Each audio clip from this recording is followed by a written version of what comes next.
Haleluya, teman-teman dari GBS Haleluya Palur, juga saudara-saudara atau sahabat-sahabat yang masih senang dengan ibadah online.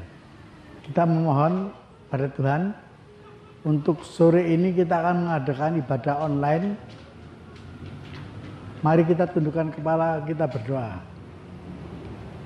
Haleluya, haleluya Tuhan Yesus, Allah Bapa kami yang ada di dalam surga, di dalam nama Allah Bapa, Allah Putra, dan Allah Roh Kudus, dalam nama Tuhan Yesus Kristus.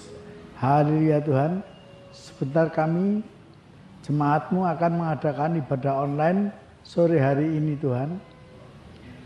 Haleluya, kiranya Engkau pimpin kami semua, jamah kami semua Tuhan, untuk kami bisa mengikuti ibadah online dengan kusuk dan baik Tuhan. Karena kami percaya Engkau yang selalu membimbing kami, memimpin kami. Engkau telah memberikan Roh Kudus pada kami, sehingga kami boleh hari dituntun oleh Roh-Mu yang kudus Tuhan. Dalam nama Tuhan Yesus Kristus Tuhan, kami akan mengadakan ibadah online sore hari ini. Kiranya Engkau jamah kami satu persatu. Kami juga berdoa untuk Bapak Gembala sidang kami, yaitu Bapak Zakaria, yang akan membawakan sebagian dari firman-Mu Tuhan, sehingga kami jemaat-Mu dapat menjadi pelaku-pelaku firman-Mu Tuhan. Terima kasih Tuhan, terima kasih. Ibadah sore hari ini mulai dari awal, pertengahan, dan akhirnya kami serahkan hanya di dalam nama, yaitu nama Yesus Kristus yang kami percayai. Haleluya, haleluya, haleluya. Amin. Shalom. Selamat sore sahabat-sahabat ibadah online dimanapun berada, baik yang ada di dalam negeri maupun yang luar negeri. Demikian juga jemaat-jemaat GBIS Haleluya Palur yang masih setia untuk mengikuti ibadah online. Mari kita belajar bersama. Kita pernah menyanyi, hidup ini adalah kesempatan. Hidup ini untuk melayani Tuhan. Nyanyian itu pernah ngetop. Bahkan kita sering juga menyanyikan lagu itu. Tapi apakah benar bahwa hidup ini kesempatan? Benar. Tapi hidup ini untuk melayani Tuhan, tanda tanya. Ya, nyanyiannya saya hafal, nyanyiannya Bapak Ibu hafal, tetapi praktek dalam menyanyi itu, apa yang ada di dalam kata-kata nyanyian itu hanya sekedar hafal. Hari ini kita belajar bareng. Hidup ini adalah kesempatan. Dalam surat Efesus pasal 1, pasal 2, pasal 3. Isinya kalau kita ringkas, yang pertama adalah Allah telah memilih kita. Bagaimana Bapak Ibu? Apakah kita nanggapi pilihan Allah atau tidak? Tetapi Allah telah membuka kesempatan menjadi orang-orang yang dipilih oleh Allah. Yang kedua, sesudah kita ini masuk, nanggapi pilihannya Allah, maju selangkah lagi, kita dijadikan kawan sewarga. Bukan orang lain, tetapi kawan sewarga. Sesudah kita maju selangkah menjadi kawan sewarga, Allah mengatakan kita telah diselamatkan oleh kasih karunia. Kita telah diselamatkan oleh kasih karunia. Nah, jadi dalam Efesus pasal 3, Rasul Paulus mengajar kita agar pengertian ini kita kembangkan. Bukan berhenti, tetapi kita kembangkan, karena kasih karunia Allah ini memuat berbagai macam rahasia. Kenapa Rasul Paulus mengatakan rahasia? Tidak semua jemaat dapat mengerti rahasia ini. Apalagi orang lain. Jemaat saja belum tentu. Kenapa? Karena itu rahasia.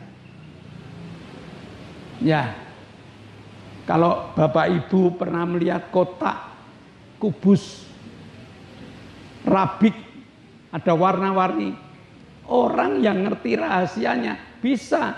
Yang kuning semua, hijau semua, merah semua, biru semua bisa. Tapi kalau tidak ngerti rahasianya, hanya dibolak-balik, ya modelnya sama seperti itu. Bahkan saya pernah nonton di YouTube, ada orang yang melemparkan 2 rabik. Dalam waktu singkat, kedua-duanya ini bisa memiliki warna yang sama dikumpulkan jadi satu. Luar biasa. Kenapa dia bisa? Dia tahu rahasianya. Nah, Allah kepengen kasih karunia yang diberikan pada kita ini merupakan isinya itu rahasia-rahasia yang harus dinikmati oleh orang-orang yang percaya kepadanya.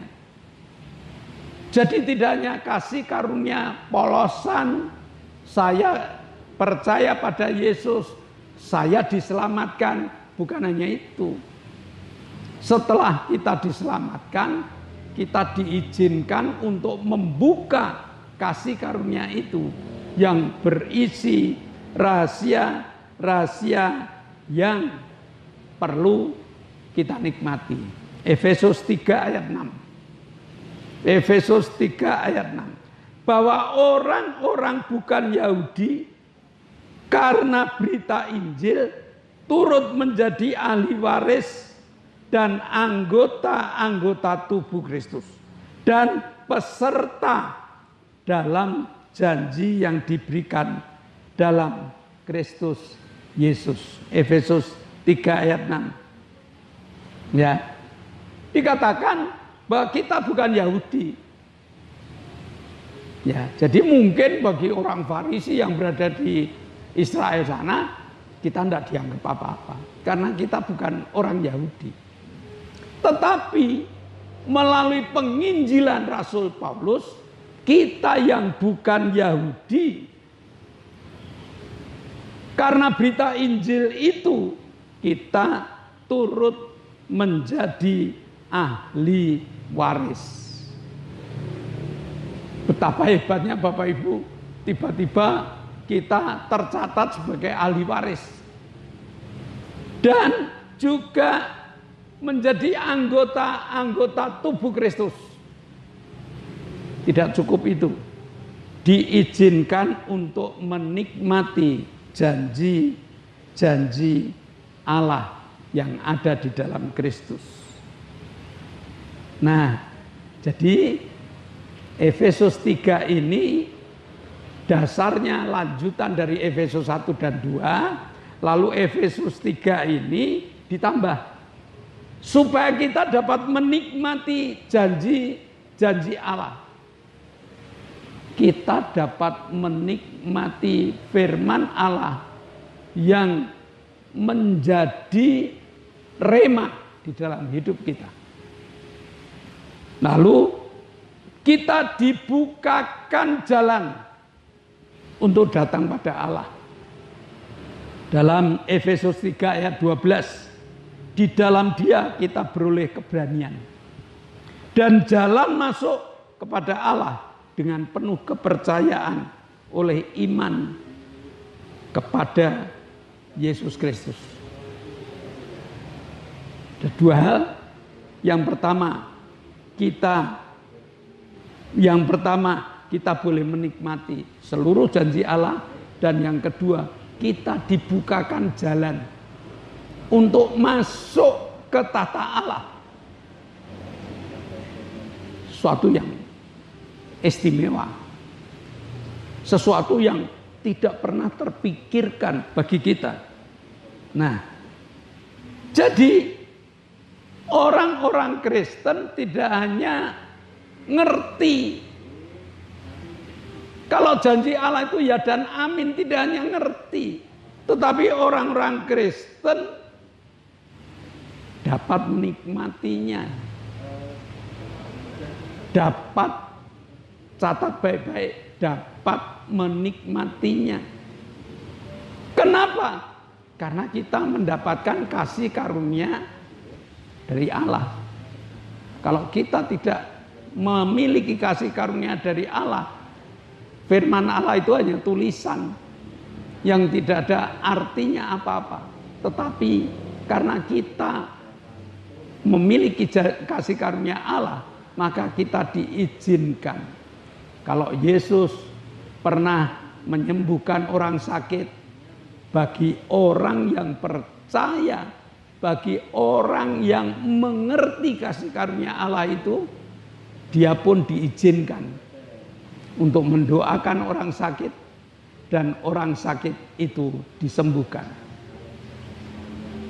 Kalau kita sebagai anak Tuhan mengembangkan janji kasih karunia Allah itu, janji Allah itu dapat kita lakukan. 5 roti, 2 ikan bukan cerita, tetapi fakta yang dapat kita rasakan.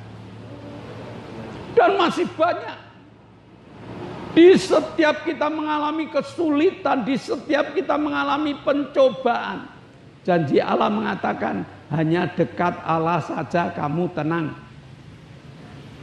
Kita berlindung di balik salib Yesus, maka kita akan memperoleh ketenangan. Terapkan Bapak Ibu, praktekkan. Ini bukan teori, tetapi ini praktek. Siapa yang berani praktek, dialah yang lebih cepat untuk menerimanya. Kenapa? Karena Efesus pasal 2 ayat 3 mengatakan bahwa di dalam kasih karunia itu ada rahasia untuk menikmati janji-janji Allah. Nah, sesudah kita terapkan dalam hidup kita, tidak hanya keselamatan saja, tapi Allah menginginkan kita mengembangkan iman percaya kita. Ya, kita diharapkan untuk mengembangkan iman percaya kita. Janji Allah yang merupakan jalan untuk datang pada Allah ini terbuka lebar kalau kita memiliki, memakai iman yang sudah kita pertajam. Jadi kalau ada suatu acara, orang boleh masuk kepada acara itu kalau dia membawa emblem, kalau dia membawa kartu pengenal yang oleh panitia sudah dibuat. Siapapun orangnya, kalau dia punya kartu yang dibuat oleh panitia, dia diizinkan masuk. Kalau tidak, siapapun mereka, penjaga akan mengatakan, maaf Pak, loh saya ini Pak Camat sini. Oh maaf Pak, aturannya seperti ini. Sama, Allah telah membuka jalan untuk kita. Kalau iman kita kembangkan. Iman yang seperti apa yang diizinkan Allah itu? Roma 4 ayat 18 dan ayat 20. Sebab sekalipun tidak ada dasar untuk berharap, namun Abraham berharap juga dan percaya bahwa ia akan menjadi bapa banyak bangsa menurut yang telah difirmankan. Demikianlah banyaknya nanti keturunanmu. Abraham hanya patokannya Allah sudah mencatat, Allah sudah berbicara bahwa nanti kamu menjadi bapa dari segala bangsa. Maka ayat ini mengatakan walaupun tidak ada dasar untuk berharap, namun Abraham berharap juga dan percaya. Yang pertama. Yang kedua, tetapi terhadap janji Allah ia tidak bimbang karena ketidakpercayaan. malah ia diperkuat dalam imannya dan ia memuliakan Allah. Terhadap janji Allah dia tidak bimbang. Ya, terhadap janji Allah dia tidak bimbang. Kristen yang berhasil adalah Kristen yang terhadap janji Allah dia tidak pernah bimbang. Dunia selalu memberi hambatan-hambatan dengan berbagai macam keadaan. Tetapi orang percaya pada Allah mengatakan, semua yang aku hadapi di dalam Kristus akan menghasilkan sesuatu yang luar biasa. Ini yang harus menjadi catatan dan kita terapkan dalam hidup. Sehingga kesempatan ini tidak terbuang. Orang lain untuk menikmati kasih karunia Allah, mereka memakai berbagai macam cara dan tidak ketemu. Sedangkan orang Kristen, aku percaya Tuhan. Tunduk kepala, tutup mata, aku percaya. Apa yang telah kau tulis ini di dalam nama Yesus. Jadi, apa yang saat ini Bapak Ibu belum dituruti oleh Allah? Ayat yang mana yang Bapak Ibu kenal yang belum diberikan kepada Bapak Ibu? Satu contoh. Apa yang tidak pernah aku lihat? Apa yang tidak pernah aku dengar? Apa yang tidak pernah aku pikirkan? Ternyata semuanya sudah disiapkan untuk kita yang percaya kepadanya. Saya ngalami Bapak Ibu, tidak pernah mikir ya, untuk sampai ke luar negeri, untuk keluar kota aja biayanya mahal. Tetapi ini dikatakan, apa yang tidak pernah kamu pikir ke luar negeri. Jadi Allah siap untuk biayanya, Allah siap untuk caranya, Allah siap segalanya. Kalau hambamu atau kalau pendetamu diberkati Allah dengan model seperti itu, jemaat tentunya ya.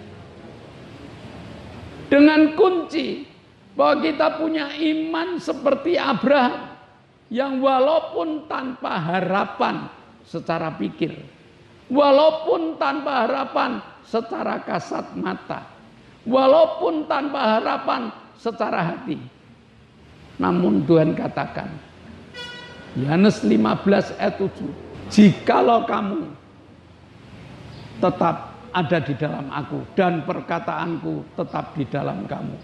Apa ayatnya? Mintalah apa saja yang kamu kehendaki, Allah memberikannya. Luar biasa. Efesus pasal 3 menggugah kita. Kristen yang masih tidur, Kristen yang masih duduk diam, Kristen yang masih santai-santai. Yuk, ada kesempatan. Ya, setiap orang memiliki kesempatan untuk menikmati ini, dan sesudah menikmati berita Injil, berita sukacita ini harus kita sampaikan pada orang lain. Kita masih punya waktu berapa sih? Ya, mari sisa waktu kita gunakan kesempatan untuk menikmati janji Allah dengan memberitakan Injil, dengan memberitahukan bahwa Allahku adalah Allah yang luar biasa, bahwa Allahku adalah Allah yang hebat, bahwa Allahku adalah Allah yang menetapi segala janji-janjinya. Kita beritahukan kepada keluarga kita, kita beritahukan kepada saudara kita, kita beritahukan kepada sahabat-sahabat kita, kita beritahukan pada teman-teman kita bahwa berita Injil adalah berita sukacita yang harus mereka dengar dan mereka mengerti, dan bila perlu mereka harus rasakan. Amin. Mari kita berdoa. Bapa, kami mengucap syukur. Berita Injil harus kami bawa, harus kami sampaikan pada setiap orang. Karena kami telah mengalami, Engkau telah memanggil kami, Engkau telah menjadikan kami sewarga. Bahkan Engkau menjadikan kami satu tubuh. Sehingga kami Kau pelihara dengan pemeliharaan-Mu yang ajaib. Terima kasih Bapa, meteraikan firman-Mu dalam hati, jiwa, dan roh kami. Dan dalam nama Yesus kami berdoa dan mengucap syukur. Yang percaya katakan amin.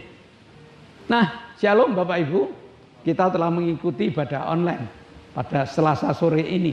Sebelum kita berpisah satu dengan yang lain, ada beberapa pengumuman yang perlu kita mengerti. Yang pertama, di zaman new normal ini alangkah bijaksananya kalau kita masih memakai masker di tempat-tempat kerumunan. Yang kedua, ibadah GBIS Haleluya Palur sudah mengadakan ibadah onsite, ibadah tatap muka.